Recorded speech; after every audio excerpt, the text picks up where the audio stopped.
Les épreuves de la vie. Fitanul Hayah.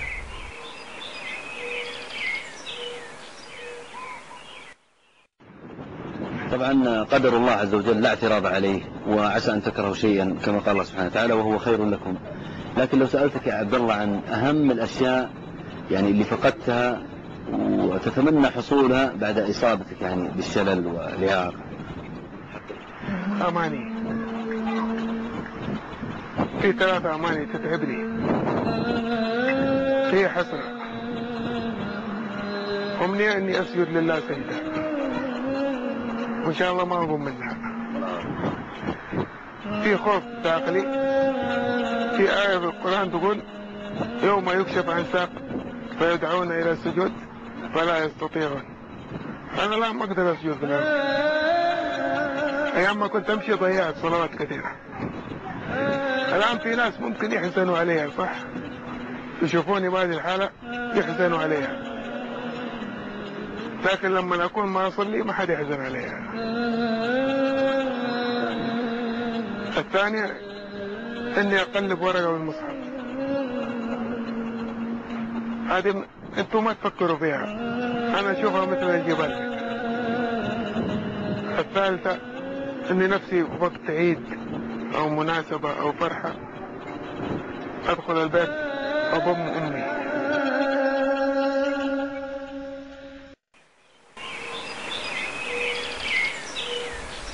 Première partie, la santé.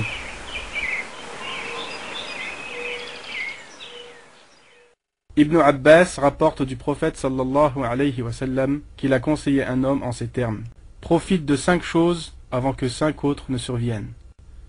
De ta vie avant que ta mort ne survienne, de ta bonne santé avant que tu ne tombes malade, de ton temps libre avant d'être occupé, de ta jeunesse avant que ta vieillesse n'ait lieu, de ta richesse avant d'être touché par la pauvreté. La santé et le temps libre font partie des choses dont le prophète sallallahu alayhi wa sallam nous a commandé de faire bon usage. De ta bonne santé avant que tu ne tombes malade, de ton temps libre avant d'être occupé. Ainsi, la bonne santé est une couronne posée sur la tête des bien portants que seuls les malades perçoivent. Et le temps libre est un trésor pour qui le détient, chose perçue que par les personnes débordées d'activités qui ne trouvent plus un moment pour eux. Profite de ta bonne santé avant que la maladie ne survienne.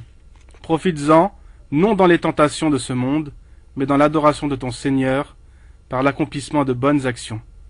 Profite donc, ô serviteur d'Allah, de ta santé, et utilise-la pour jeûner le jour, prier la nuit, aller à la mosquée, voyager à la recherche de la science, être bon envers ses parents, son conjoint et ses enfants, faire preuve de générosité aux gens qui t'entourent, notamment les pauvres. Profite de cela avant d'être éprouvé par la maladie. Tu désireras alors jeûner, mais tu ne le pourras plus. Tu voudras prier debout, mais tu n'en auras plus la force. Tu tenteras d'aller à la mosquée, mais tes jambes failliront. Tu voudras faire du bien à tes parents, mais ils seront déjà décédés. Et tu regretteras alors les jours passés, où tu étais capable de faire tout cela, mais tu l'as délaissé. Remplis donc ton temps libre avec ce qui te sera bénéfique le jour de la résurrection parmi les bonnes actions, avant d'être occupé. Et alors, au beau milieu de ton occupation, tu espéreras pouvoir disposer d'1 heure pour lire un livre, ou assister à un cours, ou visiter tes parents. Mais tu ne le pourras pas, et tu regretteras alors ce que tu as perdu comme jour, voire ce que tu as perdu comme année. Et sache, ô serviteur d'Allah, que si tu utilises ta bonne santé et ton temps dans l'obéissance à Allah, puis que tu tombes malade, les bonnes œuvres que tu avais l'habitude de faire étant bien portant, te seront tout de même comptées. Comme l'a souligné le prophète sallallahu alayhi wa sallam, lorsqu'il dit: si le serviteur tombe malade, les bonnes actions qu'il avait l'habitude de faire étant bien portant lui seront comptées, et comme celles qu'il avait l'habitude de faire, sédentaires. C'est aussi la raison pour laquelle le prophète sallallahu alayhi wa sallam a dit: il y a 2 bienfaits au sujet desquels beaucoup de gens sont dupés, la bonne santé et le temps libre.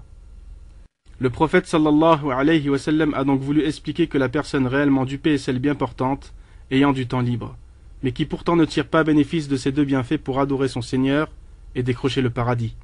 Quiconque donc utilise son temps libre et sa santé dans l'obéissance à Allah, c'est bien lui le bienheureux. Quant à celui qui les utilise dans la désobéissance d'Allah, il est certes dupé, car le temps libre est toujours suivi de l'action et l'occupation, et la maladie fait toujours suite à la santé. Deuxième partie, la maladie. وَلَنَبْلُوَنَّكُمْ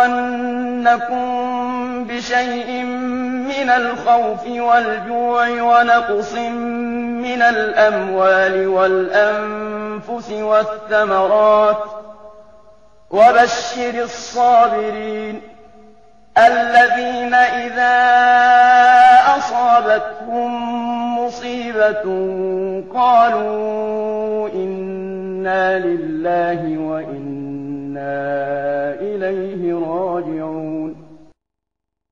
Bien que les maladies soient amères et pénibles, Allah subhanahu wa ta'ala y a mis des sagesses et beaucoup de bénéfices. Certains les connaissent et d'autres ne les connaissent pas. D'où la parole suivante du messager d'Allah sallallahu alayhi wa sallam. L'affaire du croyant est étonnante. Tout ce qui lui arrive est un bien pour lui. S'il lui arrive une chose qui le réjouit et qu'il remercie, c'est un bien pour lui. Et s'il lui arrive un mal et qu'il patiente, c'est un bien pour lui. Et ceci n'est possible que pour le croyant. Urwa ibn Zubayr, radiyallahu anhu, se plaignit de la gangrène. On le lui coupa alors de son genou tout en étant silencieux sans crier. Et la même nuit, un parmi ses fils tomba d'un toit et mourut. Urwa dit alors, « Ô mon Seigneur, louange à toi. Ô mon Seigneur, louange à toi. Ils étaient 7. Tu as pris un parmi eux, et tu m'en as laissé 6. J'avais 4 extrémités, les pieds et les mains. Tu m'en as pris une, et tu m'en as laissé 3 autres. Certes, même si tu prends, c'est toi qui as donné. Et même si tu éprouves, tu m'as aussi octroyé la bonne santé. » Le prophète sallallahu alayhi wa sallam a dit également, « Aucun musulman ne subit un mal comme la maladie ou autre, sans qu'Allah efface ses péchés comme l'arbre perd ses feuilles. » Les douleurs sont souvent une purification qu'Allah envoie par sa sagesse aux vrais croyants, afin de leur soustraire ce par quoi leur esprit est captivé parmi les plaisirs de ce monde. Et il se peut qu'un mal se révèle utile. Combien d'épreuves difficiles se sont révélées être un don et une miséricorde qui nous permettent de voir plus clair et de nous repentir avant la mort. Chers frères et sœurs, et pour tous ceux qui ont entendu ces paroles, chacun d'entre nous doit se poser cette question. Puis-je affirmer sans aucune hésitation que j'ai été reconnaissant envers Allah pour les bienfaits qu'il m'a donnés, qui sont la bonne santé et le temps libre? Soyons honnêtes et acceptons nos erreurs et essayons d'aller de l'avant, pour que notre reconnaissance soit réellement effective et concrète.